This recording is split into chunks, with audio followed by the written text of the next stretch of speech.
Welcome back to the Pond Podcast. Glad that you're here. Have a seat. Interact with us on SoundCloud at The Real Pond, on Twitter at The Pond Pod, on Instagram at The Pond Podcast, and on YouTube at The Pond Podcast. I'm joined with my co-hosts, Jay Hard and Chloe Harrison. What's up, people? Hello. Where's all that tired energy a second ago? It's gone? Is it still? I'm not about to be outed on a podcast. Does it sound like I'm any I'm less going tired? to use my inside voice to explain this very clearly. Anyway, I had a long day at work, and Rossano is berating me for it. I just want that to be, since we want to have this as public knowledge. Ooh. I was just trying to rest, and Rossano was upset that I decided to rest instead of hopping on the podcast, but here we are. I'm a little more rested and ready to go. All that's getting cut out. But I doubt it. I appreciate the fact that you were being candid and honest. Jay, what's going on? I'm sick. I got big sick energy, but we're here, and we gonna do what we do better than everybody else. Shouts out. Is this your flu game? Flu game? Nah. See, that's. Listen, that implies that I had a hangover and was gambling. Damn, was that the true story? That's the true story. That's what the streets. That's what the streets say. Why would Jordan be lying to us? That's what the streets say, my guy. But I'm not feeling Jordan lying like that. I got a cold. Well, I mean, he was known to be a gambler, so that. I mean, I don't know. I feel like the real Jordan fans wouldn't be too surprised. No, I feel like when I heard that, that was the least surprising thing I ever heard about him. What's the most surprising thing you heard about Jordan? That he still wears size 46 jeans that are baggy. I think that's just a comfort thing.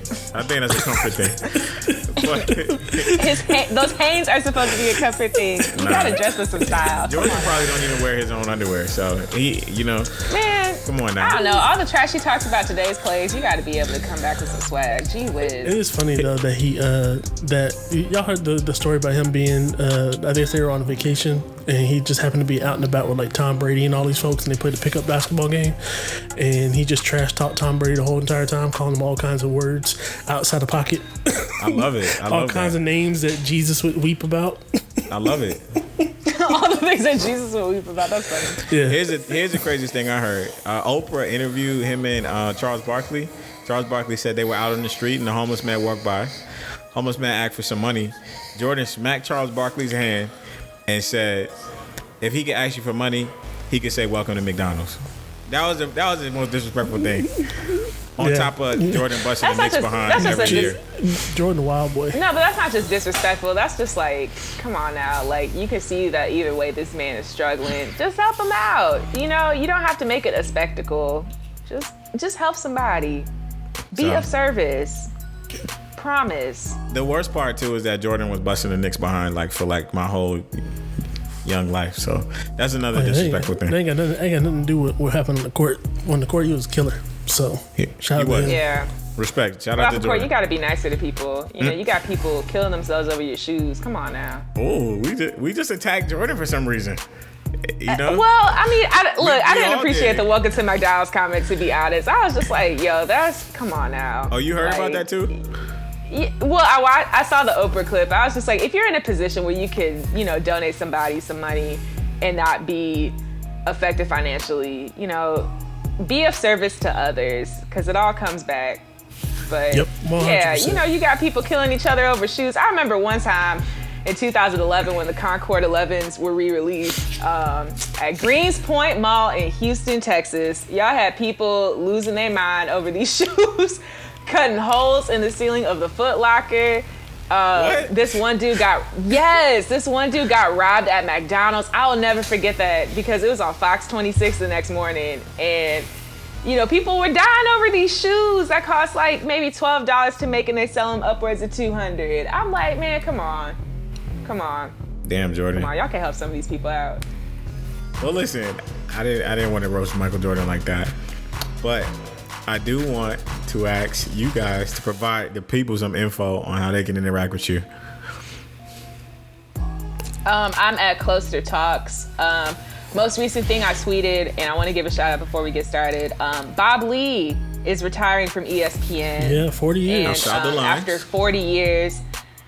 Yes. So for those who don't know, ESPN was founded September 7th, 1979, and Bob Lee was one of the first employees on the air for ESPN. So he's been there from the jump, back when Bristol, Connecticut was nothing but like a couple of buildings that were barely even built. And, to see, to even like interact with somebody that has had as illustrious a career as he has. Best of luck to him. I'm really excited what he does in this stage of his life. But congratulations to him and all the work that he's done with Outside the Lines, with E60, just telling some authentic sports journalism and always keeping it real. The question is ESPN's journalistic integrity gone now that he's retired? Like, is Jeremy Schatt the guy right now? That's it? Or is it just Stephen A. Smith's speculation the whole freaking time? Well, they also have Ryan Smith, who does some things with ABC News as well. I don't think it's gone. I think ESPN made the decision long ago that sports talk with big personalities was going to be their thing. Like when the sports reporters went away, and then John Saunders, his untimely passing. ESPN ultimately made the decision, like, we're going to pivot towards this content. Like, they still do, E60, they still have Outside the Lines, they still do SC Featured, which is amazing, the stories that they put together, but it's not the focal point. And I kind of wish that these companies went back to educating people while also having fun. Yeah. I kind of miss that about sports, as we'll get into, because some of the subjects today could really use some educating people while also having fun with the subject. That's what we try to do here at the Pine. They can even move all that stuff digitally and just have it as a digital branch through either that ESPN Plus app or just straight off the ESPN website. So, I mean, there's options to still do that, but, Bob Lee ain't gonna keep getting paid for content they're not gonna be out to put out there, and they're not gonna utilize in the same format. So, man, shout out to Bob Lee. Bob Lee got that retirement check. It's an institution of my childhood watching ESPN. Shout out to him. Catch me on Instagram, Twitter, at the Floss One on both. If you have any complaints, hit me on Twitter at Wendy's. On the bench, please. What? Yeah. Any complaints? Oh, spicy like them chicken nuggets. Yeah. I'm excited for that. Any complaints? I'm excited for some spicy content. Any complaints about our podcast, about anything that I say, at Wendy's on Twitter. Send all complaints that way, please. Thank you. Okay. Super. Andre Iguodala had a lot of complaints. Andre Iguodala came on First Take and basically just exposed the Warriors Basketball Association. But here's the interesting thing. A lot of NBA fans already felt this way about how the Warriors were treating their stars, because we saw Kevin Durant's Achilles blow out. He went on the Breakfast Club and said that the culture in the Golden State Warriors organization was to play despite being hurt or injured or not 100% in order to win. How did you guys immediately feel after hearing Andre go on the Breakfast Club and talk about it? Well, the first thing I did, I only saw the snippets on Twitter. The first thing I did was watch the full interview. And if you guys have not listened to Andre Iguodala's full, complete interview on the Breakfast Club, it was fascinating insight. If I was, on a show talking fully about my employer, I probably wouldn't have disclosed that much information. I know Andre has a book deal, 6 Man, is out in stores, and that's why he's doing this media tour after the finals. But he touched on a lot of good nuggets. And I know we can't get to them all, but in terms of the KD injury, I think a lot of people ran with Andre talking about his own injury when he had, they said it was a bone bruise when they were playing Houston last year in the playoffs. And he missed those last 3 games of that series. But it was really a fracture in his leg. Listening to He also talked about, like, KD will be back to form. He just wants him to be happy. And he didn't think that his injury was the reason, like his initial calf strain was the reason that he tore his Achilles. Because he was saying, like, the way the body is set up, the calf shouldn't have gone out before the Achilles. So that was his opinion on it. But when he talked about his own injury and how it was misidentified in the media, that raised a lot of questions, as well it should, because I feel like, when you put these media reports out here, it gives a false hope to fans, and it gives a false hope to the players as well, because like, we're all reading the same information, we're all consuming from similar media outlets, and if you report that it's a calf strain but it was potentially something more serious, I mean, it will forever be shrouded in mystery. I don't think we'll ever know what that initial injury really was. But it just makes things a lot more complicated, especially considering that Kevin Durant is a free agent that just opted out of his player option. And it just makes it a lot more complicated than what it needs to be. But concerning that KD point, I think one thing, and I remember my college professor, shout out to Dr. Ty Martin at the University of Miami, because he said if I was ever on television, one thing that I should start doing is interviewing athletic trainers. All these people talking about Kevin Durant's torn Achilles, Klay Thompson's torn ACL, Kevon Looney's hurt collarbone. Not one doctor has been invited on a national outlet. Not one physical therapist. Not one athletic trainer. When you talk about a medical team for an organization, that includes the team doctors, that includes athletic trainers, that includes physical therapists, that includes the nutritionists. And then you also have to get the player and the agent to sign off as to whether or not that person should play in spite of an injury. And y'all have not talked to not one of these people, not one of these people that have worked in the association, not one of these people that actually practiced this for however many years. And I believe that could give us some more insight and some more clarity into how many voices actually go into this decision on whether or not a person can play. Dr. Brian Sutterer is a physical medicine and rehab physician in Indianapolis. He has an excellent YouTube channel, and he provided his own insight as to what he thought of Kevin Durant's injuries throughout the playoffs. And I really liked how he broke down, how the calf muscle works, what attaches to what really constitutes a calf strain, and how there's no real correlation that a calf strain could lead to an Achilles tear because it hasn't been studied yet. And I think there is an issue of rushing to get back in the NBA. You got a lot of players that love the game of basketball. They don't want to miss a minute, and they don't want to be called soft for missing important games like the finals. A lot of people forget, like, LeBron missed almost half the season due to his groin injury. And I remember Dr. Karen Jobert, she's a doctor of physical therapy in Beverly Hills. She's practiced for 25 years. And in a since deleted Instagram post, and I quote, she said, along with his amazing trainer, Mike Mancias, he was on the court in 6 weeks. It should have been 6 months. So you got a lot of players rushing back with these injuries. The Warriors are probably not the only ones that... whose trainer was this? When LeBron had his groin injury, LeBron's trainer, okay. His trainer, Mike Mancias, worked with him, and he was able to come back in 6 weeks when it should have been, 6 months and probably out for the season. But, LeBron's never had a serious injury before, but, they just said he had a groin injury. They never specified the severity of it. And I think it's kind of the same thing with Iggy. It's a bone bruise. But, a bone bruise sounds better than a fracture. And then if you apply it to Kevin Durant, a calf strain obviously sounds better than an Achilles. Because when I first heard it was calf strain, I was like, oh, thank God. It's not his Achilles because you're not the same player. And I think a lot of organizations quite possibly do that, where, they don't necessarily tell the severity of the injury because they don't want to give false hope. But at the same time, from an ethical standpoint and from a medical standpoint, that's borderline malpractice. So it's like, there's a lot of mystery surrounding what exactly happened to KD, and Iggy stirred the pot in this case. There's a lot of different opinions on it. And I don't want to believe that the Warriors medical team as a whole lied about the severity of the injury.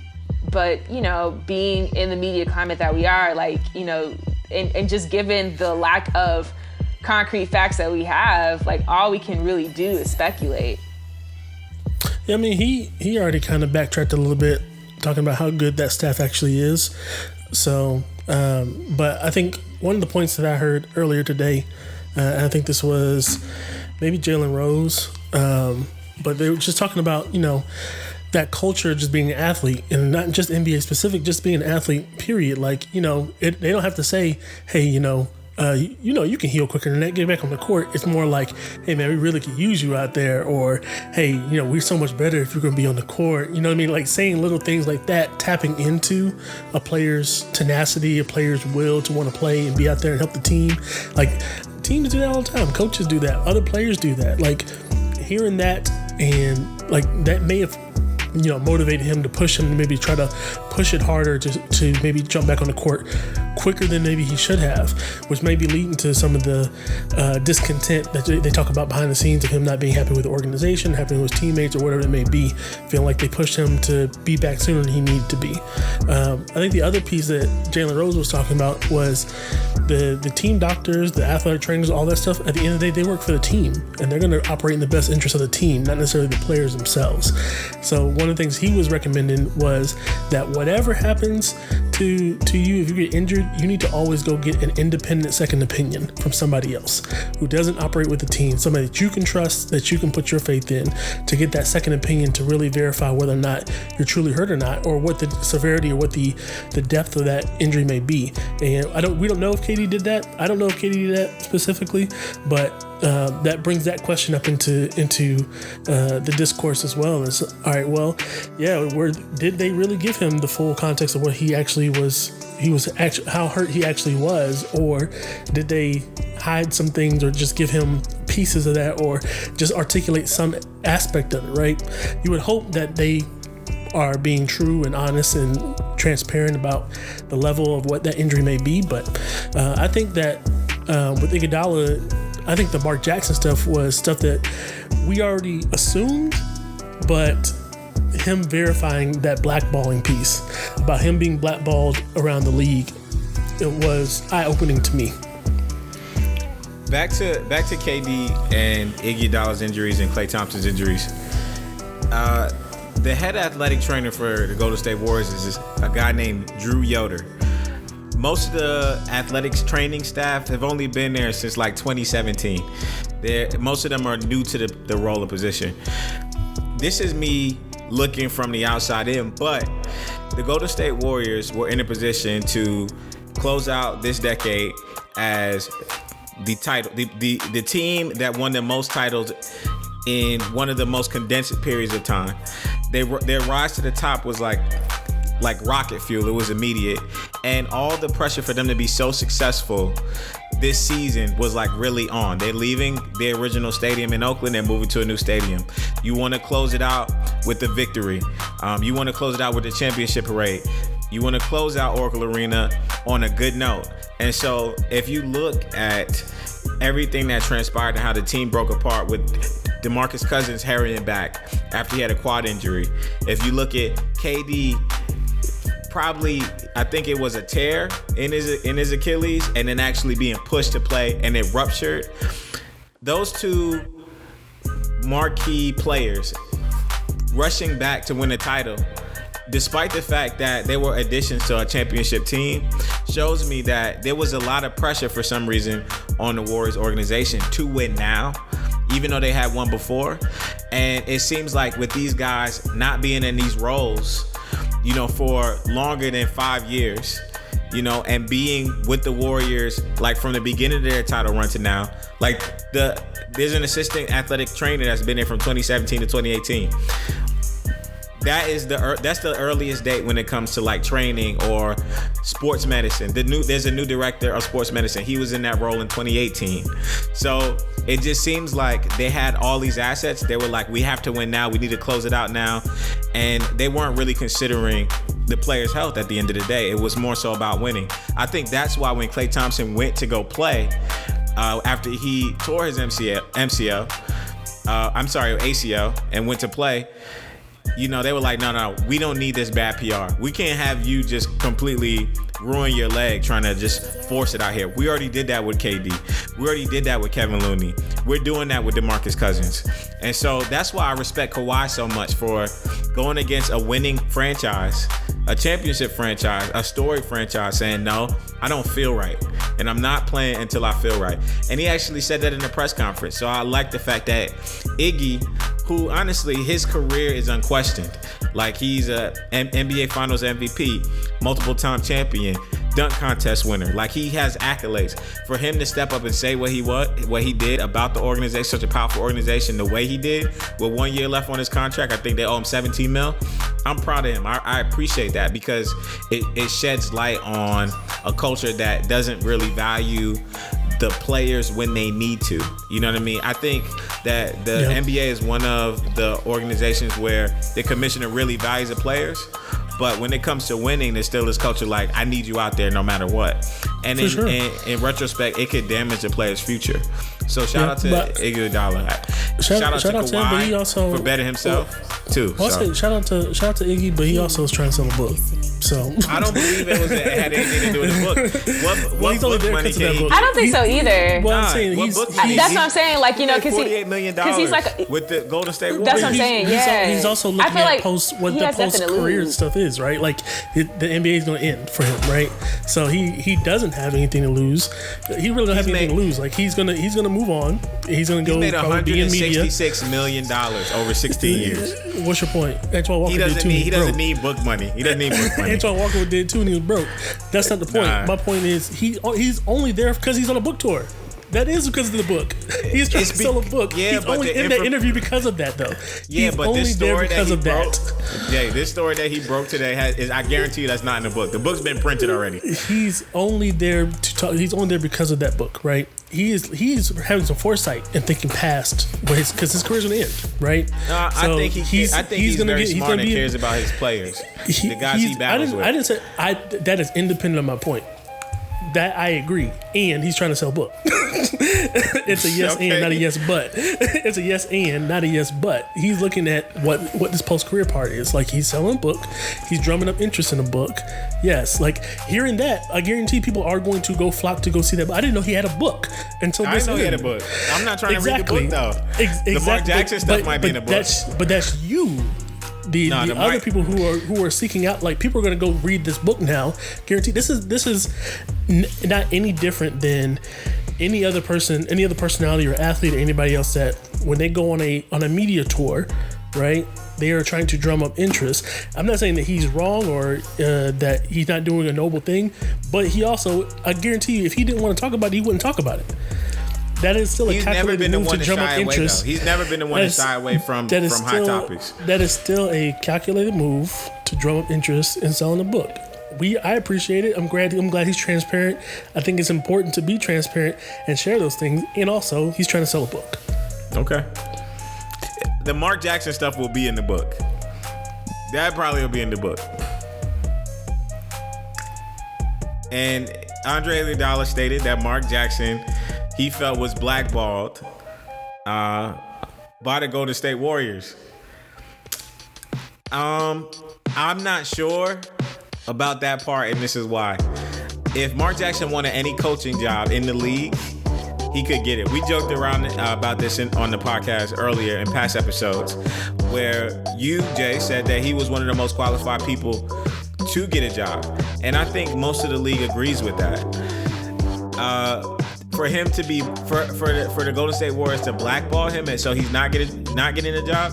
No, I don't know about that. If he was really blackballed, he would be away from basketball completely. He wouldn't be the the color announcer during the NBA Finals on one of the largest platforms in the world. He would just be completely away. So that part I disagree with. That's my personal beef about Mark Jackson. That's fundamentally untrue. But go ahead. Why is that? Why would he could get a coaching job if he wanted to? Mark Jackson could. That's also not true. Not necessarily. Because he's had opportunities and they've gone and all those teams gone the other way. We don't know if Mark Jackson went and sat in for those interviews. we do know that he is set in for. What was the last Mark Jackson interview he did? So I don't have it on me or in the immediate to be able to say, but this again, looking at watching things today, they talked about this that he had opportunity for interviews that teams just went a different way instead of picking him, which is fine. That's their choice. No, did he go for the interview? But if they really, no, he was in the processes. If somebody really valued it, like his ability to coach, there's no reason that if he's interested in coaching, which it has been expressed that he is interested in coaching, that he shouldn't be a coach, right?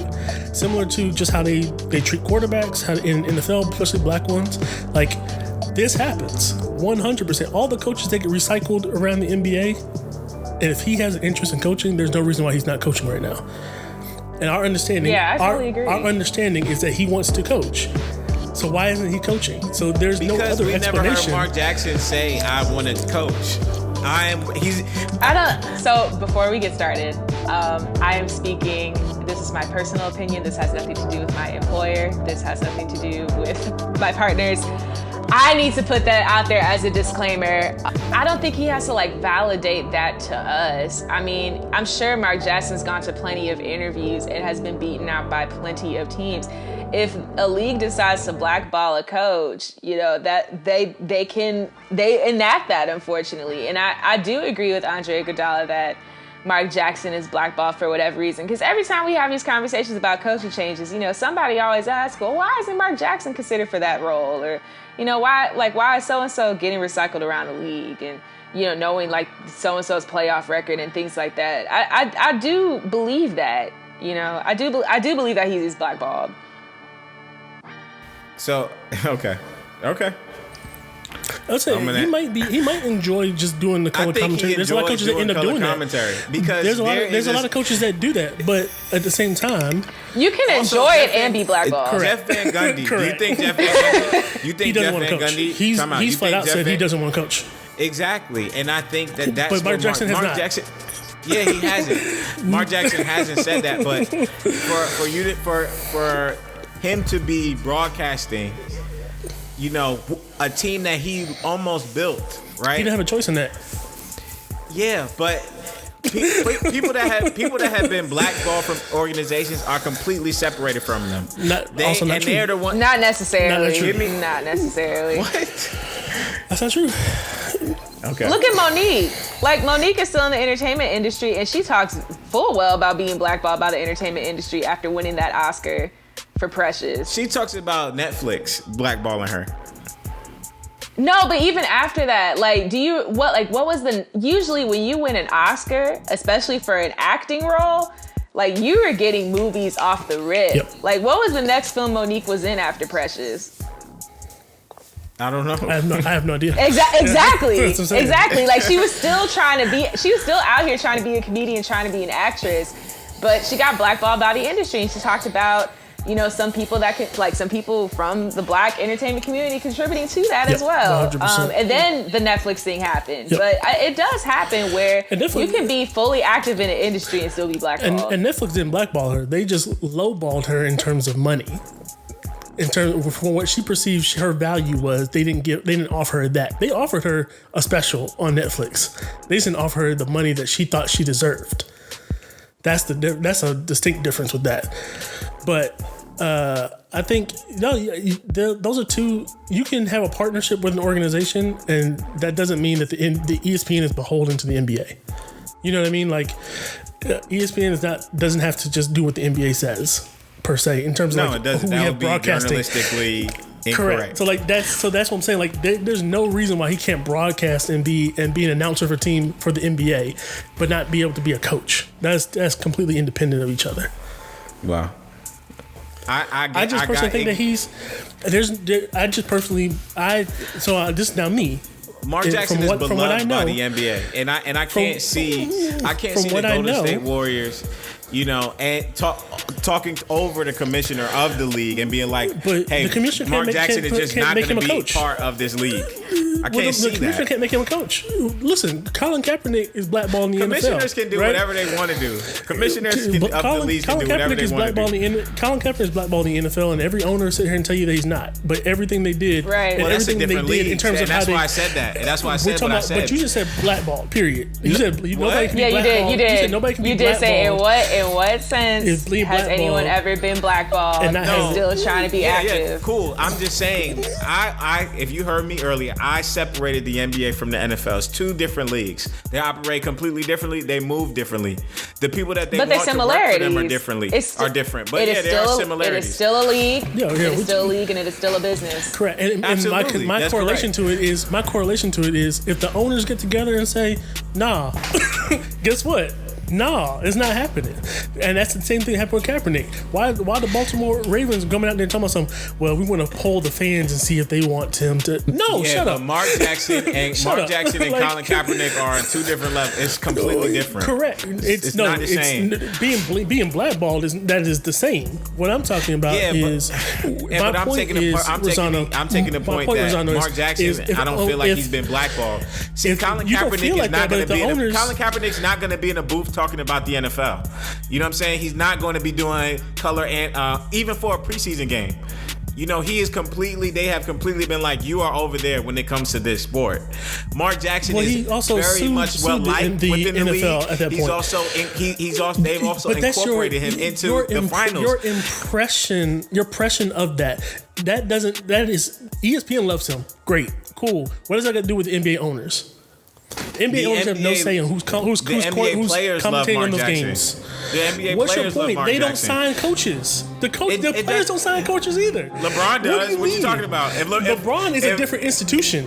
No, players have a lot of influence. The They do players have in influence. the NFL don't have as much influence They do with have their influence. league as they do But in the NBA. if the owners If get all the together players and say, say, no, hey, it's a problem that Mark Jackson is not a part of a franchise, Mark Jackson would be on a roster. it would be period. a conversation. But if the No. owners get together and say, nah, we're not hiring him, guess who's not getting hired? I can't. We gotta Right. disagree. We gotta He's disagree. not hired. That tells you everything. What do you mean? My point is I don't think he's been blackballed because he's integral part of the NBA. He's an integral part of the NBA. What He makes him an has been integral for part of the years. NBA? What makes him an integral part of the NBA? Tell me. He's a color announcer for That's ESPN's ESPN. broadcast. What does that got to do with the NBA? ESPN bought the Right. rights to the NBA. They are the reason why consumers get the NBA. And ESPN and the NBA brand have decided that Mark Jackson is a voice that they would like to broadcast their product. That's point blank. But period. not a coach. But not a coach, Rossano. Like, look at. I don't agree. I think a prime agree. That's my example. I don't agree. A prime example is Doug Collins. Look at what Doug Collins did with the Chicago Bulls, right? And who took his place after that? Phil Jackson.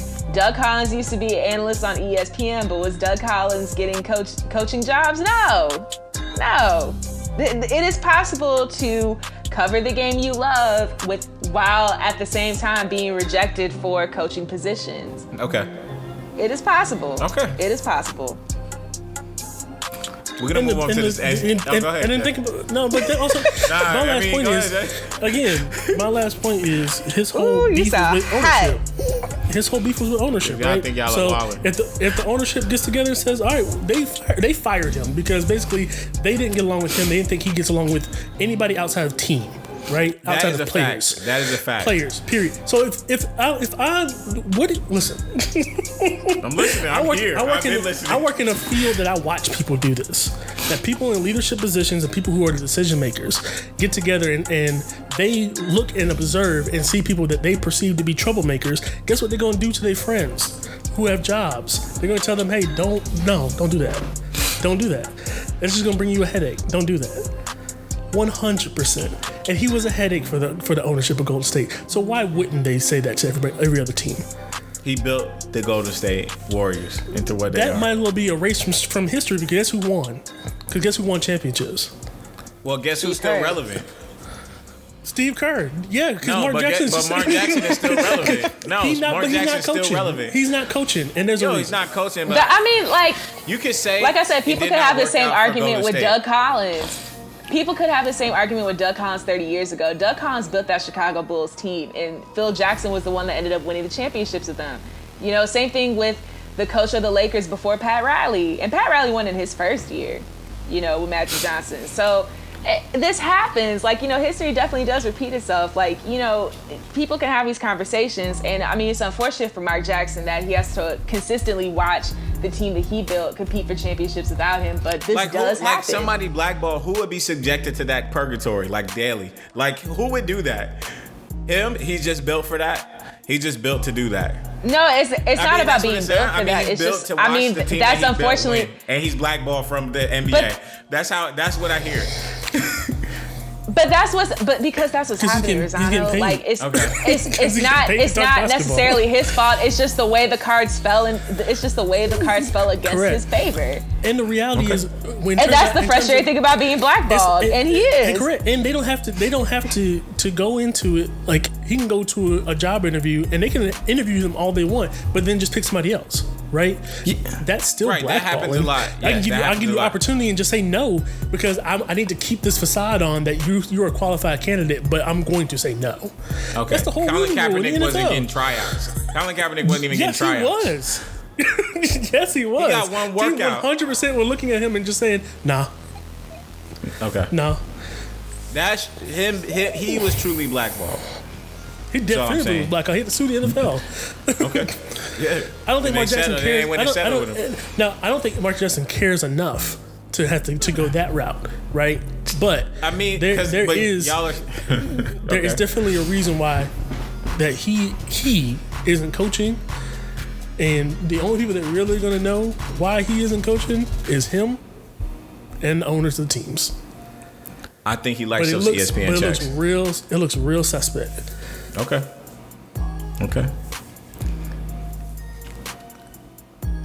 We are going to move on to the NCAA Cali bill. The NCAA considered postseason bans for California schools if the state proceeds with amateurism reform. The state of California wants its college athletes to earn income, but the NCAA wants legislators to stop that. Chloe, you brought this to my attention. You wanted to speak about it. What are your thoughts on it? Yes, this is my personal opinion. This is independent of anyone I work with, work for, anything like that. Actually, same here. Same here too. Same. Everybody's on this new energy. Okay. We have to be. Look, I need to be protected in 2019. I ain't trying to be blackballed. No, I'm not trying to be blackballed. Not at all. Not at all. No blackballing 2019. So my thing with the NCAA, I'm not going to, like bash or support, what's going on here. But I think from a business standpoint, the NCAA is not going to ban California schools from competing in championships. And here's why. The 3 winningest schools in Division I history in the NCAA all hail from the state of California. The following 3 schools each have over 100 national championships in their illustrious histories: Stanford, UCLA, and USC. They are not going to not allow these 3 schools to not compete for national championships. And we're not just talking football or men's basketball, because if you win over 100 national championships as a school, obviously you're not winning in just 2 sports. We're talking lacrosse, we're talking swimming, gymnastics, track and field. Like, there are a lot of sports at play. There are a lot of athletes that will be affected by this bill, particularly from these 3 schools. If you add the University of California at Berkeley, that is 1/3 of the Pac-12 conference at stake. 1/3 of the Pac-12 is located in California. In fact, the Pac-12's corporate headquarters is in San Francisco. So they are getting hit multiple ways.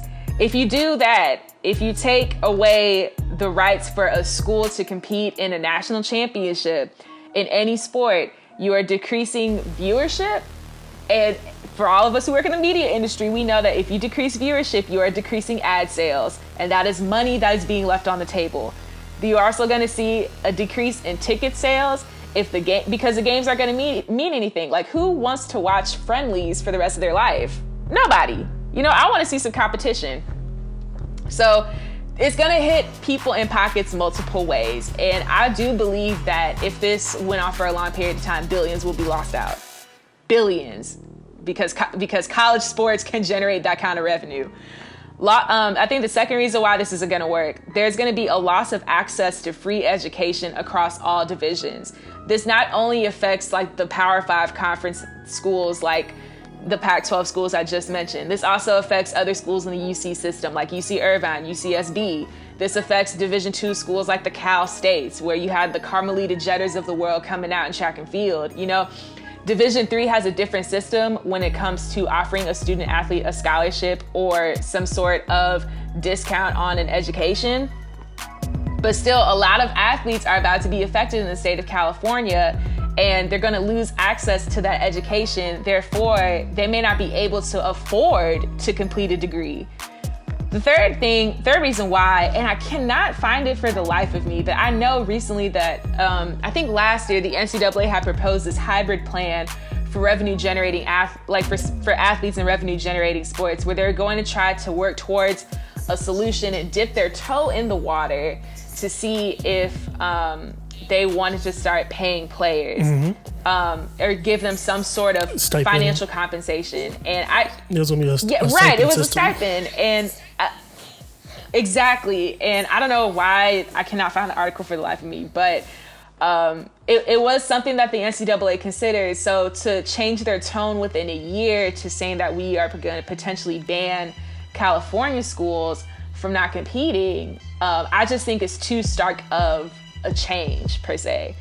And I mean, just following the NCAA every year, like at school, we used to have the Sports and Entertainment Law Society. They would put on a conference, and every year they would do a case law roundup on the NCAA. So for them to change their tone so quickly in 1 year is very interesting to me.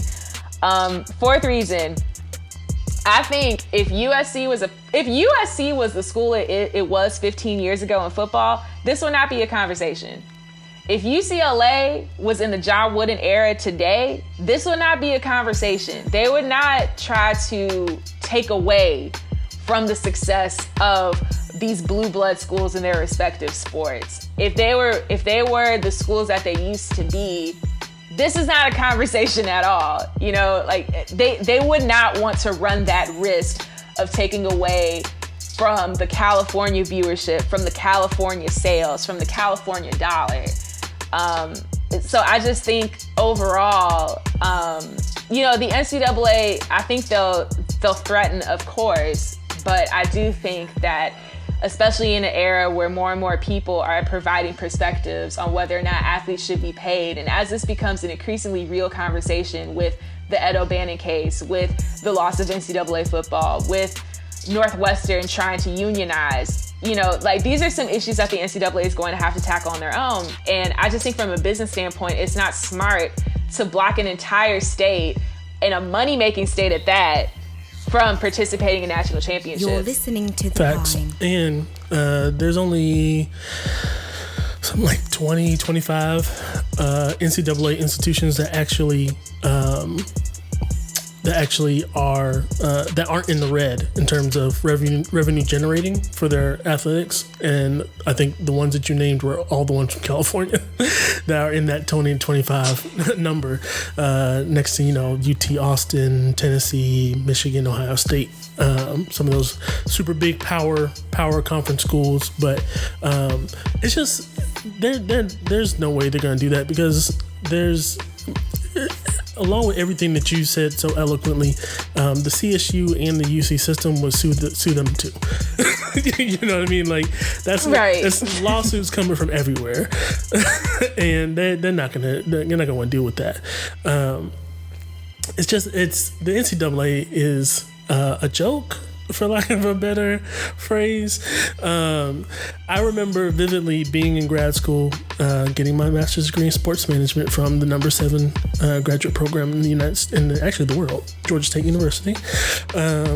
and going to an NCAA symposium that was held in Atlanta, and I vividly remember that that the NCAA president was going to be there and was going to speak. And we're all sitting together at these tables, right? And then he opened it up for questions. Wow, what a poor choice. What a poor choice, and what a debacle that was. One of my classmates, immediately the first question they asked was about Penn State and sexual assault and the pedophilia of children. And he didn't have an answer. And then Randy Curran, if anybody remembers him, former running back from University of Georgia, just happened to be there. And he walked up to the microphone, and the first thing he says, "Yo, can we get paid?" Wow. They stopped taking questions, and they ended the symposium right after that. So, yeah, Lord. it was real bad. So I remember working, one of my teachers from compliance, first day told us that the NCAA is perpetually 10 years behind the rest of the world on everything. It's just a mess. It's just a mess. It's a nightmare. It's ridiculous. It's a joke. There is a means to be had to figure out a way for athletes to be compensated. One of those things is stop trying to regulate how they create compensation for themselves. If a student athlete decides he wants to make a YouTube channel and monetize it, that shouldn't be a penalty. His amateurism shouldn't be affected by that. If one of these student athletes happens to be an Olympic snowboarder and gets paid from his Olympic revenue, there shouldn't be a regulation on how much he can actually accept from that, depending on how he medals. It is absurd.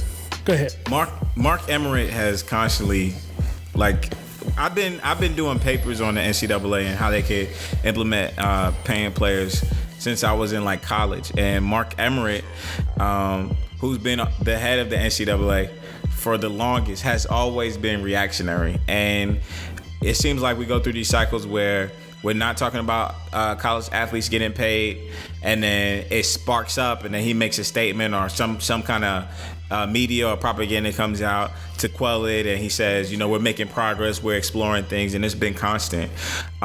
It's really simple. I mean, if where you live is really hot, you just turn the air conditioner on, right? And it seems like he thrives on being in the hot seat, and knows that nobody's really going to move him out of his position as long as the schools are making money, the players are getting a scholarship, and they're being fed, apparently, but not the best, but to the best of their ability. It's fine. And it's just like you said, like you and Chloe said, it's old. If you simply gave the players, on top of their scholarship money, maybe a fraction of the ticket sales for that game and spread it out amongst the team, that would work. You know what I mean? It's really that simple. It's almost like they come in to do a service, they did it, you sold stuff, you pay them a percentage. It's really simple. If they go pro, I feel like you should bump that percentage up. You know what I mean? If they decide to go pro for your organization, maybe that will make relations between the university and the players when they're not there anymore better. You know what I mean? There needs to be it needs to be incentivized. We're treating it like it's a pro sport, and it's really a factory for the pro leagues. So you might as well pay them. The G League actually is paying players, right? And they've been doing that for the longest. Yep. The sucky part about the G League is that when they do summer league, they're only getting paid $100 a day, right, to play, to make a squad. But the NCAA is printing money, right? The G League is not making nearly as much money as the NCAA amongst all the sports and all its bodies that it has. So they have to fix it. If you go straight to the G League, you're getting basically a entry-level professional salary. Right. Basically. Yeah. And so that's better than what the NCAA is, because you can be at a university and when you get out of school, your scholarship is great, but most of these guys don't finish their full year, all their scholarships anyway. You know what I mean? A lot of these guys go 2 years into the league or 1 year into the league. So that scholarship that you're paying them doesn't even equate for the amount of revenue that they're getting. And most of the times they come back and have to pay to finish for school. So it doesn't make sense. Let me interject real quick, and this is not to deflate any of the points that you made because they're all valid. The one thing I don't want to do is make it seem like it's easy. It's an easy decision. Decision to say that players should be paid is easy, but how to actually implement that's my point. It's easy. Yeah. How to actually implement it is nuanced, and if I knew how to do it, I probably would be on the payroll for NCAA right now, because I just gave you a solution. But the reality is, Rossano, that is great for the 120 whatever Division I schools. What about the Division II schools? What about the Division III schools? Ticket sales, right? Or even if you take it, Rossano, we got the games free. But if you, there was no ticket and even sales. if you look at because our student fees pay for that. We paid to be at those games. Correct. So but that's majority of the attendance. So like that's great for Division I school, which like most of those students have to still pay ticket packages to get into those games. But for Division III, but even with Division I, hold on, we pay. Go ahead, Chloe. No, but even with Division I schools, you gotta look at like the non-revenue generators. Correct. That's like, my other piece. Like the track and field athletes, Correct. the gymnastics athletes. Correct. Even with baseball, like they get the College World Series, but they're not considered a revenue generator. What happens to those athletes? Do they get compensated at all? And then you also have to think about it, like the two Florida State money should be funneled. No, but like if you think about players. Baseball may only have 3 scholarship players on the whole team. And if you think about football and men's basketball, like that, like if you are either a football school or a men's basketball school, that usually funds your entire athletic department. That's what I'm saying. What happens to spread that around? So, but like, how does that work? Simple. You know, all the revenue that's generated by all the programs, and we know that footballs are the big money makers, and basketball, if you make the tournaments, are big money makers. That money needs to fund the rest of those student athletes on that university's payroll. It already does. But not through scholarships. That's what it does. Because it's not just scholarships. No, not just through scholarships. Because these colleges can pay for the scholarships. They're putting up $1 million facilities on their university campus. On our university's campus, they're not paying. It was $100 million. It was $100 time out, Jay. It was $100 million building that was put up on our university's campus, and our university at Valdosta State looks completely different than what it was. Those kids have won 2 national championships in 10 years, right? Valdosta State didn't pay for that though. And that's what I'm saying. They didn't pay for that. No, Valdosta State did not pay for it. The students pay for it, right? Our student fees pay for ticket sales at the university at the games. So the players could be making money from ticket sales that come out of student fees, and especially even more so at Division I schools where kids go to universities just because they fell in love with that football team and want to study there. So let me give you some more foresight, some more insight. So a lot of those bigger institutions, they already have stipends for those athletes, for the record. Yeah, but it's not across the board, and that's what this discussion is about. Correct. So, but my point is, boosters like the University of Miami, Chloe's University, huge boosters. Correct, so and that's the FBI was involved. So that's where the problem comes in terms of how they get paid. So that's part of where the issue is, and part of where the hang up is the reality is we know that they're getting paid in some way, shape, or form. The top tier players, in one way, shape, or form, they are getting a benefit or a kickback, right? It's the NCAA trying to figure out a way to quell, I guess, the black market piece of that, right? There's no black market piece. To try to have a more formal. There is 100% a black market piece. No, there needs to be a percentage of that TV exists money. now. That exists now. No. So, but how we get to that piece, to having a more structured way for that money to be dispersed and how it gets dispersed, that is right now where we need to get to, and that's where the energy should be focused in. But I 100% can see where Tim Tebow had a plaque on the stadium, right? He had a plaque on the stadium as he was playing there, right? So when you're breaking down revenue and who gets paid what, like, I think that's going to be another issue that comes up, at least eventually, if not initially, is, all right, well, I'm starting quarterback. Why should the third string quarterback get paid as much as me? But that's where it gets complicated. So if you just started with point. percentages, and I'm saying this is how to fix it. This is how to fix it. But then you go back to the. But then you go back to the other piece of, I'm trying to give you a solution, and you say, track and field. But what I'm saying, I know what you're about to say. But then when you talk about what me and Chloe were talking about, I was like, okay, well, track and field, they don't generate the same revenue that basketball or football does.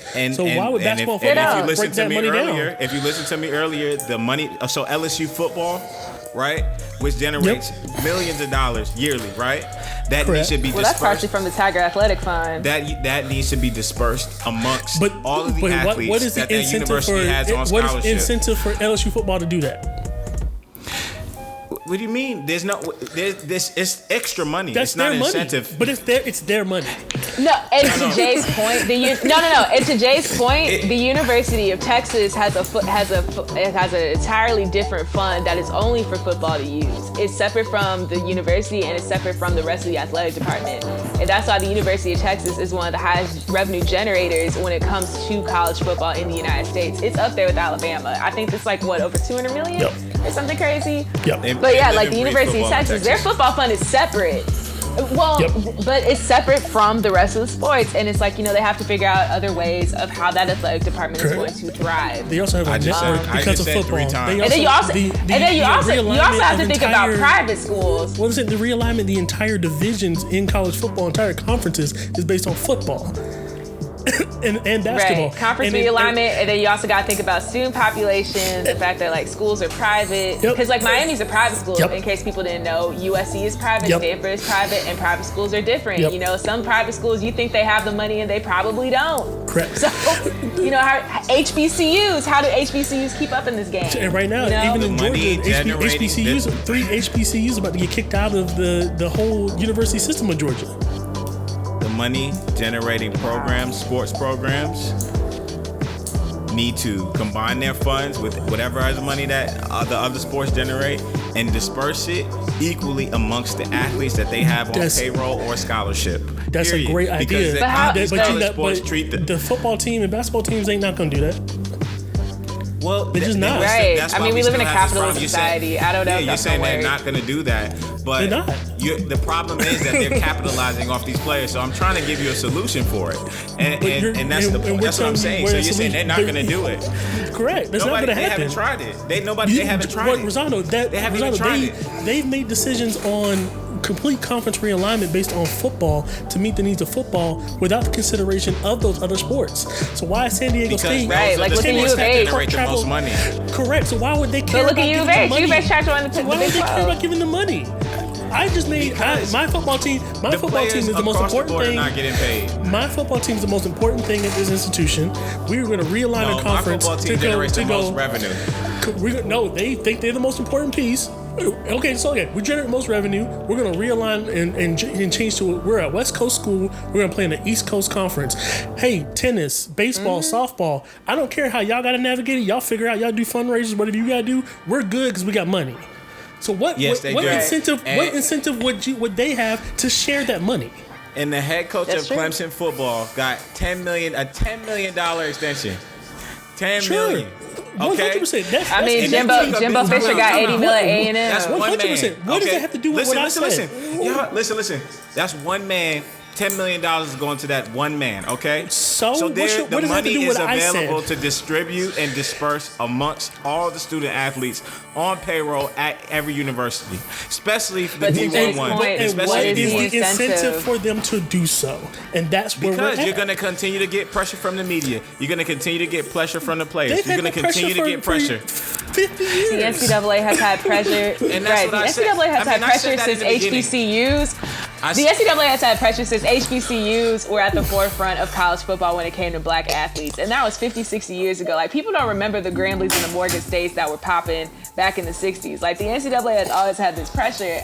To Jay's point, like, what, honestly, like, if you are the one sport that is making all the money, chances are you're going to try to keep that money in-house if you don't have to share with the athletic department. 1,000%. What incentive is there for me to share with golf? And before, if I'm football, why should I do that for the greater good? Like, that's not how people think in business. And before you rebuttal, Rossano, if you said the college licensing company, which is the you're done because you're mad. We got to keep talking about it. We talked about this for like 10 minutes, right? If you said the college licensing company, which is the group that actually generates revenue for the NCAA itself, if you said their revenue that they spread out amongst people, I'm with you there. That makes a lot of sense because the NCAA is a non-profit organization that has an organization that works under it as an underwriter that creates revenue. Then, yeah, I'm with you. I'm with you 1,000%.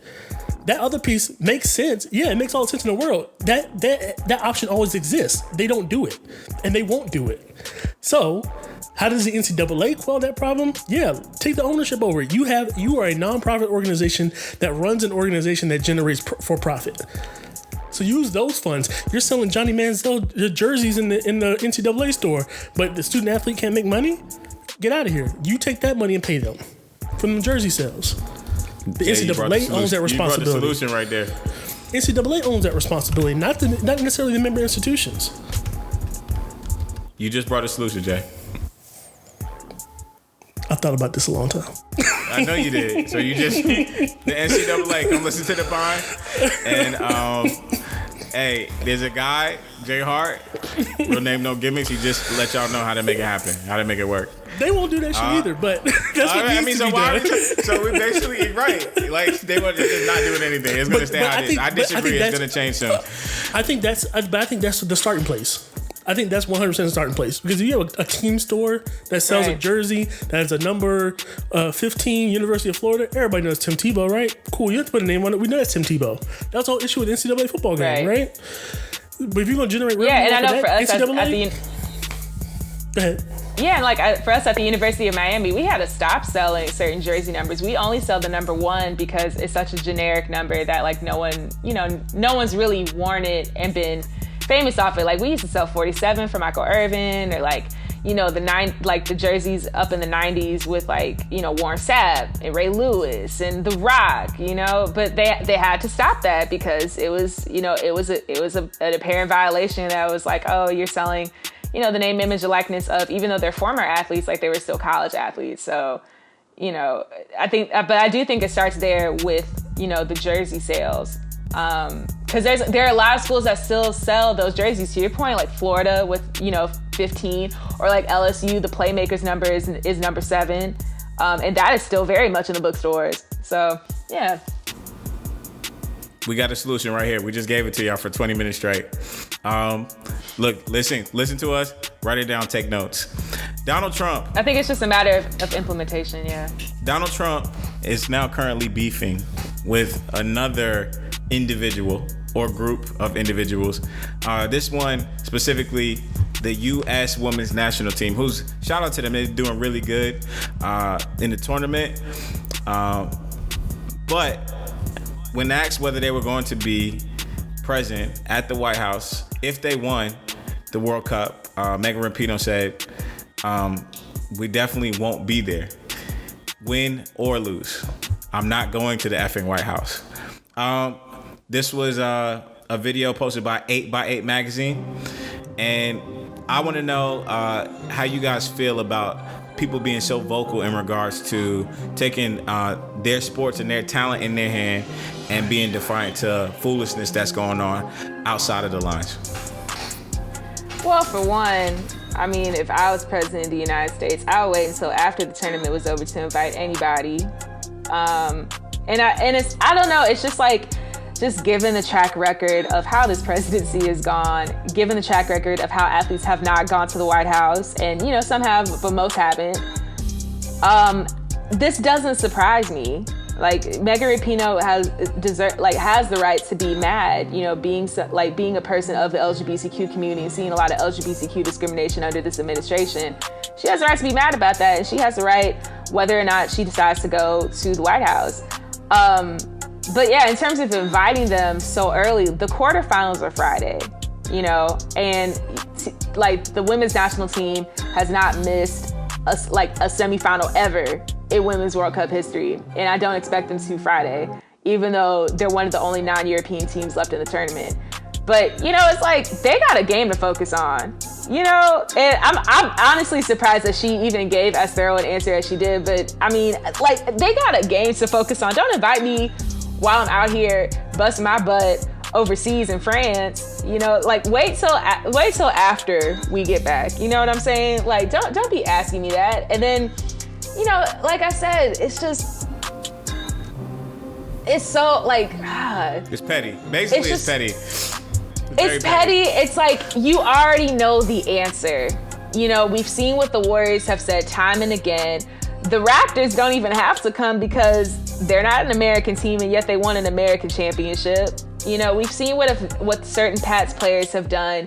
You know, we've seen this president go after athletes for speaking their mind about, you know, like just being outraged in terms of racial discrimination, in terms of LGBTQ discrimination. We know what the climate is among most athletes in this country. So I think it was just kind of like, you know, fishing for an answer and kind of like poking the bear, if you will, because we know that they're not going to go, you know, and I don't know. It's just like, I don't know what kind of answer he was looking for in this moment. Like, you already know the answer. Why even ask?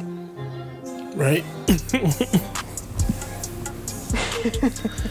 Jay, what's your take? Shout out Megan Rapinoe. She's been on that whole wave since the start of the Kaepernick stuff. She still continued to try to kneel. Even when the U.S. Federation implemented that rule where now they have to stand, so now she stands in protest, doesn't cross her heart, repeat the pledge, anything. Like, she just stands, just in solidarity, in protest, really more in protest of the president himself. And she's justified in all her perspective, and I think that she it does speak for a lot of the players on that team. And we know that 45 is petty, so it's his response. Super petty. His response is on track. Is right on cue, right on par. The man said, "You weren't even invited, but now I'm formally inviting y'all." Shut up, man. Shut up. Just go sit in the corner, man. There's another guy that does a lot of crazy stuff, and not as serious as you know, some negative things that the current president has done, but James Dolan, for the New York Knicks, has banned the New York Daily News reporters from reporting on the Knicks' whereabouts, what they do, and the New York Knicks will fine $50,000 for it. Do you think that Dolan was correct in banning New York media from coming to pressers?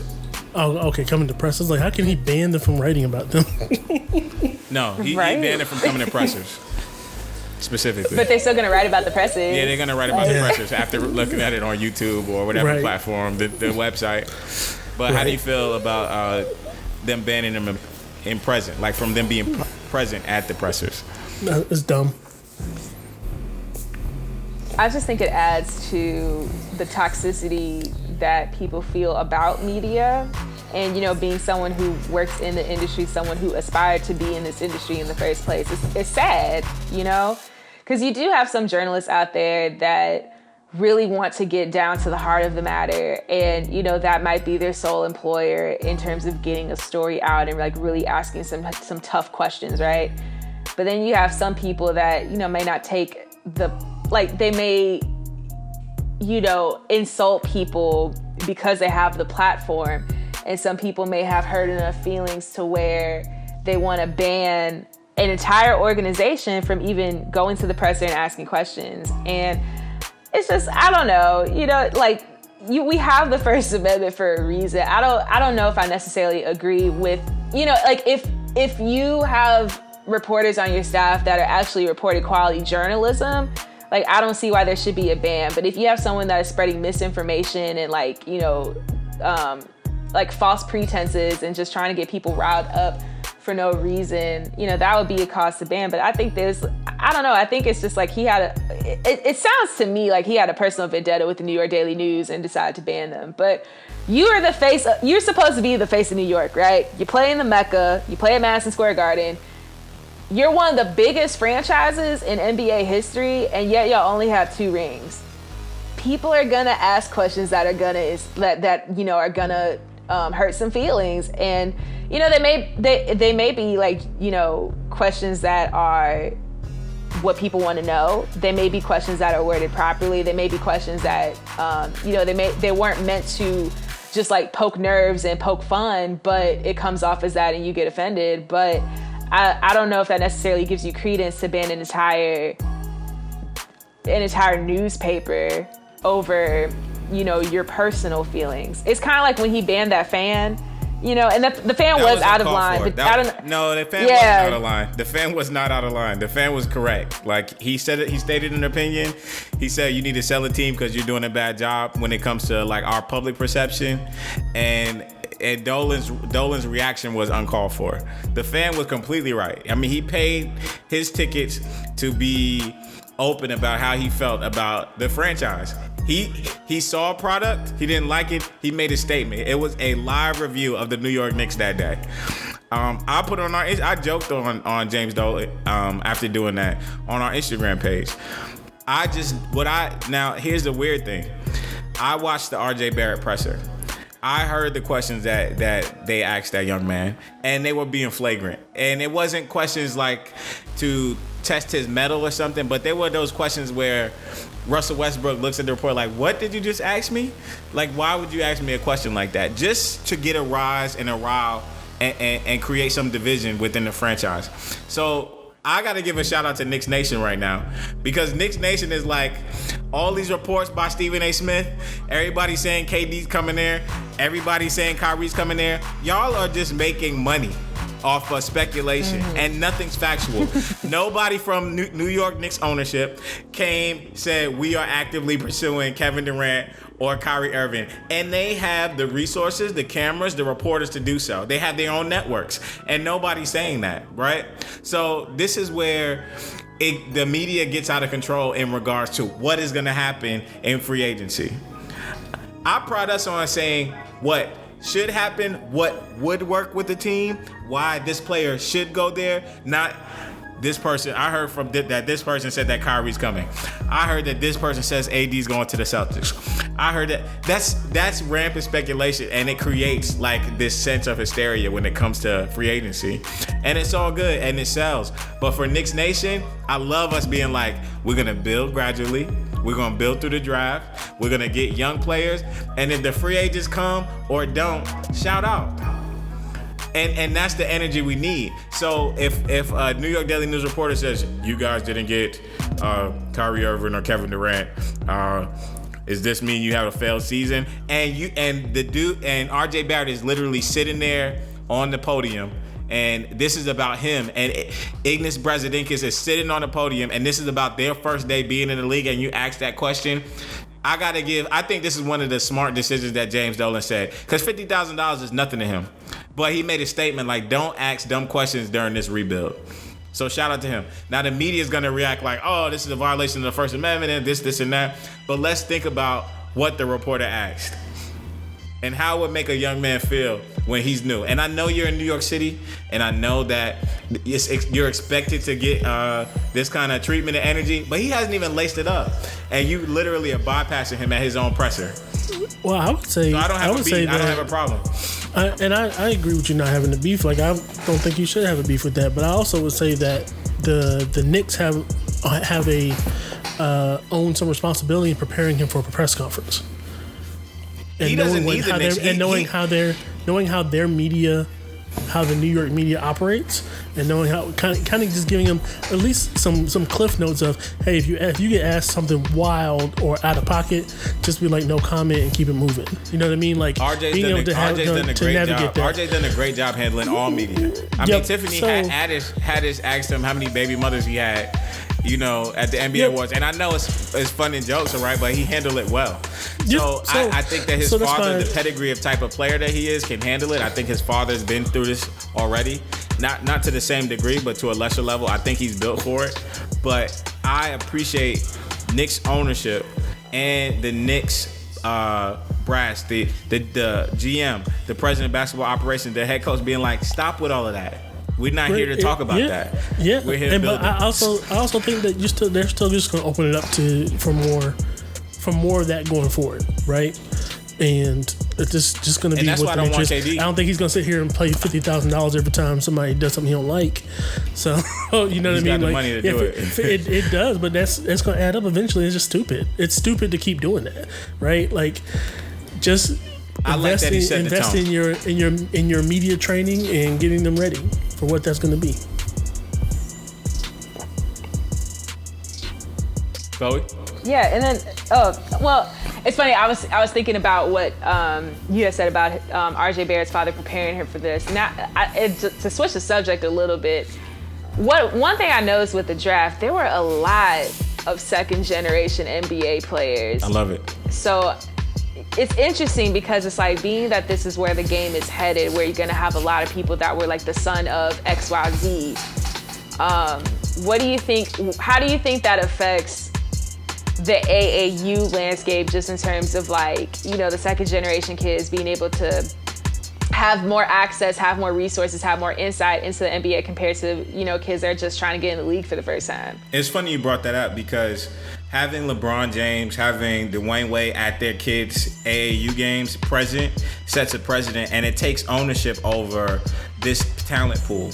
So essentially, the NCAA is like almost like a platform to get where you need to go, and certain players playing in college to go play overseas straight from AAU is the first step towards just taking ownership of your own asset, specifically your child, right?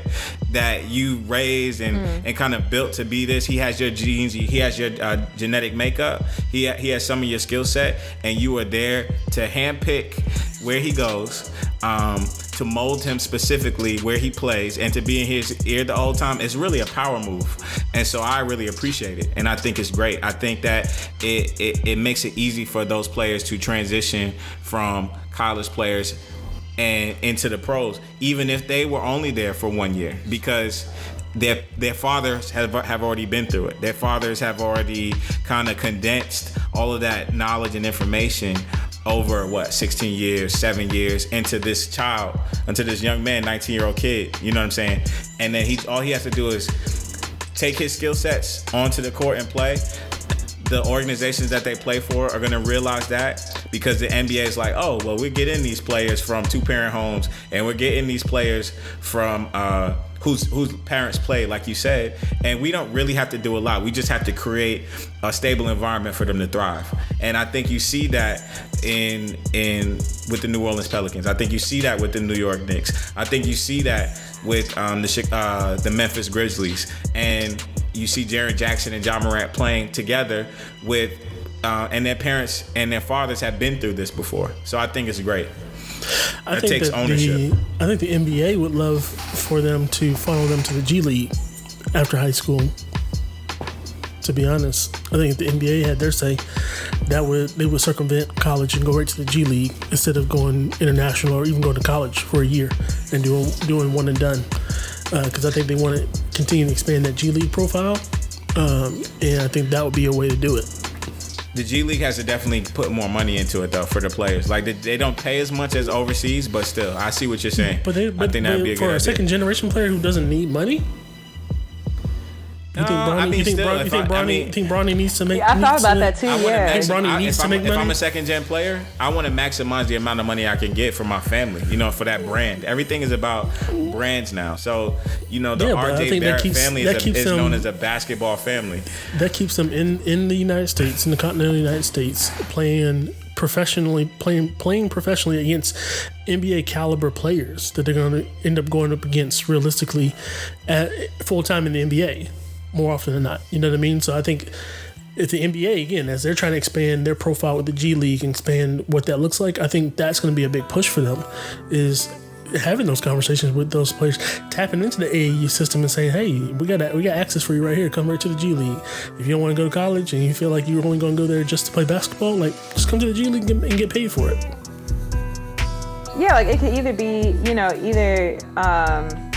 depending on whether or not, athletes will continue to not get paid. Like, that could be all the more reason for a lot of these athletes to not earn a revenue because, like, oh, well, they can rely on somebody else to pay for the college bill. Or, the NBA could develop into like a European soccer system with certain countries like England, where you have multiple leagues that are multiple different divisions, and you play your way all the way up to the premier division, which would be the NBA, and the AAU could be a funnel into that, kind of like how soccer academies are a funnel into these leagues. Yeah, I think the NBA big picture is probably trying to work their way into that.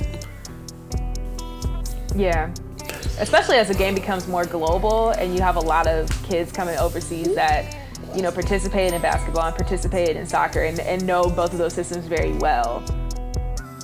Yeah, I work for college institutions, so I value the college experience, even if it's for a year.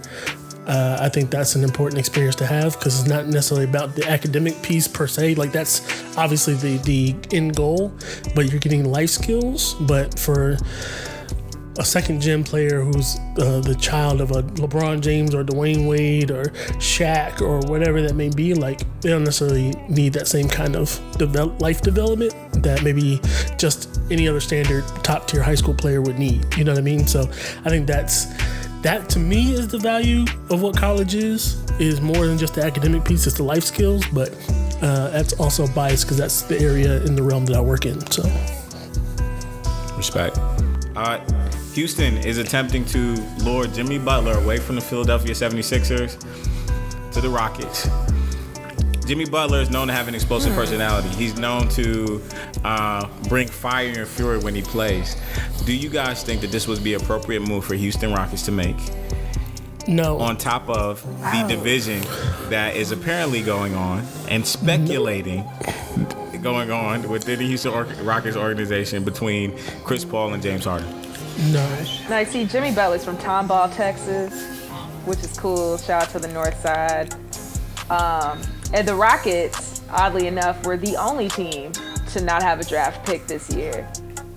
At the same time, though, I don't think this will be a good fit because, Jimmy's getting to the point where he's going to be asking for a lot. And it's a lot that the Rockets just can't afford to give, especially with this Chris Paul contract. And if you bring Jimmy Butler to Houston, you got 3 egos, one of them being a hometown ego. So that's part of where we saw what happened with the Bulls. Yep. And how that didn't work out. I don't think it works out here either. So Chris Paul would be in a sign and trade for Jimmy Butler. So that's what the conversation is. So it wouldn't be Chris Paul. Chris Paul would be gone. Okay. Chris Paul would be in Philadelphia. But the problem is, then Philly would have to pay that tab. But I still don't think it will work. So I think Philly's going to pay that tab if they try to keep Tobias Harris and Jimmy Butler anyway. They're going to pay that. So it makes more sense to pay that than for a 35-year-old point guard who's still is going to make what $40 million a season, something wild like that. So, I personally think that it's going to kind of cancel out either way in terms of like the team dynamic because think Jimmy Butler is an incredible individual basketball player and a poor teammate. Damn. So I think that if he stays in Philly, like that's going to disintegrate at some point, and he's going to want to be the focal point. And then they're going to be stuck with him, Ben Simmons, and Embiid, and what do they do with that, right? And I want to take credit, Jay. We spoke about if the Philadelphia 76ers did not win the title this year, that Jimmy Butler would attempt to create some division there. 100%. I don't think he's necessarily trying to create division. But go ahead. I'm sorry. No, and currently he seems to be enjoying himself. He's on vacation, he's enjoying himself. Kyrie's on vacation enjoying themselves, but I feel like Jimmy Butler is in this mode where he wants to win a title. He wants to taste that glory. And I think Philadelphia is really close. Like they were literally one Kawhi Leonard shot away from, probably making a run in a championship game. So it's quite simple. They have to figure out a way to make Jimmy Butler believe that if he stays on this franchise, they will win a title. You know what I mean? And it really depends on this offseason. It depends on what players they pick up because this team obviously couldn't get it done. And if you keep the core, right, of Jimmy Butler, Ben Simmons, and Joel Embiid, I'm not sure how you're going to pay Tobias Harris. So who's going to put you over the top, right, to win the title? What free agents are you going to pick up to put you over the top to make you a contender? Where you can go to Houston, right? You can play with all of those guys on a 1-year deal, which once again, you're not getting your max like you wanted. But the Golden State Warriors are not the same franchise that they were. You're probably going to have to compete with the Los Angeles Lakers. You're probably going to have to compete with the Oklahoma City Thunder. So what works best for you, Jimmy? And I wouldn't sleep on the Jazz or the Kings either, because the Jazz got Mike Conley now, and the Kings, they're young and they're fast and they're talented. Yeah, I like the Jazz's move. Staying in the East makes the most sense from, depending on what Kawhi does, staying in the East makes the most sense for Jimmy Butler, but at the same time, like, he's not going to take a 1-year deal. He wants to get paid now. So I don't think how he cares about it. I don't think how he cares he gets paid. If it's a sign and trade me to Houston, or it's Philly, you just give me the money. Like, he just wants to get paid now. So, but what Houston has to give up to get him is where it doesn't make sense. So they have to give up Capella, Chris Paul, and who was the other? Oh, Eric Gordon. That depletes the entire team. It depletes the team.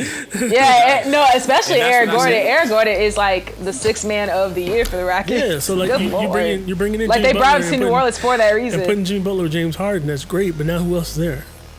Who else is on the team? And that's why this free agency would be so important. Philadelphia, now you get a front court, a twin towers of Embiid, Capella, Ben Simmons, Chris Paul. Like, they immediately go right back into a championship contender. Yeah, they really do challenge Milwaukee for that. So it makes sense. Toronto too, depending on what happens with Toronto. It makes a lot of sense for Philadelphia maybe to do that. It does, because they would be reloaded. But yeah, Houston seems like they're just trying to Hail Mary at this point to appease James Harden, because that's what it really amounts out to right now is, what does James Harden want? Right. Yeah, apparently somebody told me Kenneth Faried did not play because he got sick during Ramadan. Can any of you confirm this? I didn't hear that. I'm not sure. I didn't hear that either.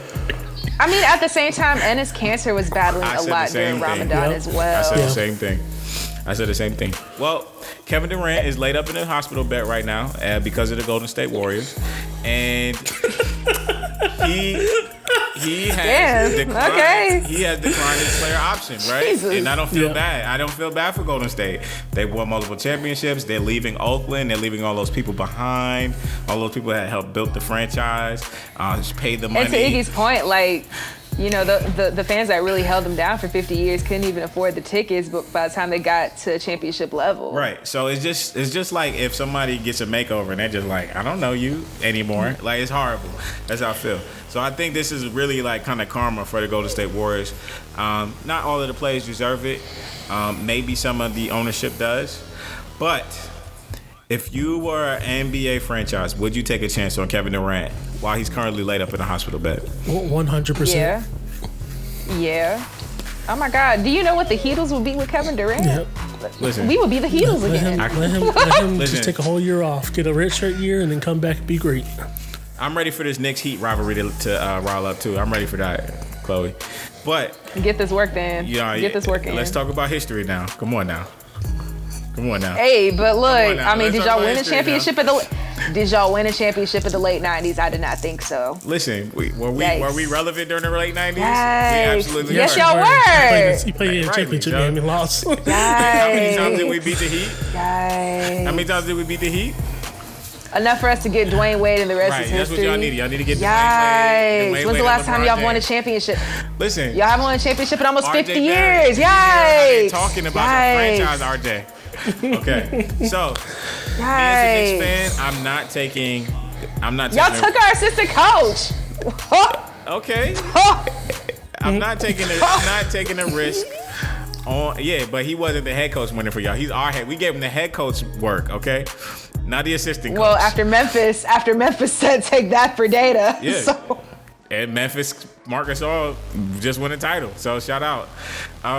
But I, as a Knicks fan, would not take a chance on KD laid up in the bet right now, because it sets a precedent that we are waiting for this one player to get healthy to be great instead of building what you have now. We see this with the Lakers, where they had young talent and that all slowed down just to get LeBron James. Granted, LeBron James is one of the top 10 players in the NBA, but James Dolan, running a business, said, before I pay this man, I would like to see his medical reports. I don't have a problem with that statement. That statement is the smart way to go about something. If you're unsure about it, you're not gonna spend a lot of money on a house if you don't think the house has a good foundation, right? You're not gonna take that investment on. And so I think it was a smart move by him putting that out into the press. And once again, all of the Knicks nation got roasted for it. Why do you say that KD's the best player? But it's so funny that when we make sound decisions and not spur of the moment decisions, we get roasted. You know what I'm saying? I ain't here for your New York Knicks apologist podcast. You're going to hear it all day. You're going to hear it all New York Knicks apologist podcast. Listen, ain't no New York Knicks apologist. It's real. It is called The Pine. It is not called The Knicks Tape. I'm on The Pine. We always listen. I do a great job talking about different topics. I left the Knicks for last, okay? I'm just telling you've how stuck I this feel. in 3 different But times. you inserted them in almost every conversation. Yeah, Nah, you stuck because it we're in doing 3 something different right. times. And y'all sound like the rest of the media. So listen. I agree. Today. Once again, was Kyrie and KD coming to New York? Or was Let they Jay coming to finish. Heat? Let Jay finish. I agree that you should want to see what the medical records are for KD, like before you invest a max contract into him. There's nothing wrong with that, but at the same time, like if it's me and I got the money and it makes sense, yeah, 100%. Let him take a redshirt year, come right back, because I'm gonna build the team with trying to develop something for the year that he's not there in mind, and then letting him be the final piece to us moving forward, right? But you have to commit to that kind of thing. You have to commit all the way into those things. You can't just dismiss it after a year. Side eye to the Lakers. Exactly. I gave the extreme side eye to the Lakers. So we're gonna conclude the Pine. Thanks for listening. Subscribe on SoundCloud at The Real Pine, on Twitter at The Pine Pod, on Instagram at The Pine Podcast, and on YouTube at The Pine Podcast. Guys, you got anything to say to the people? We talked a lot today. We did. Y'all were arguing me for the whole time. Listening all the way through as y'all, clean, as y'all cook, as y'all relax, as y'all go about your day. Thank you guys so much, because we could go on and on. But we appreciate y'all riding on and on with us till the break of dawn. Thank y'all. Yep, I agree. And I wanna apologize because Rossano just yelled the entire time. So any complaints? I got these headphones. I got these headphones in my ear. As he still yells. Any complaints? Please, once again, at Wendy's on Twitter. For all your complaints, please at Wendy's on Twitter. Still yells. I blame Power Beats Pros because I can't hear myself, but I'm using them and they're great. Go buy them. Jesus. Pound ad, #ad. Thanks. Peace out, y'all. Peace. Bye. You're listening to The Pine.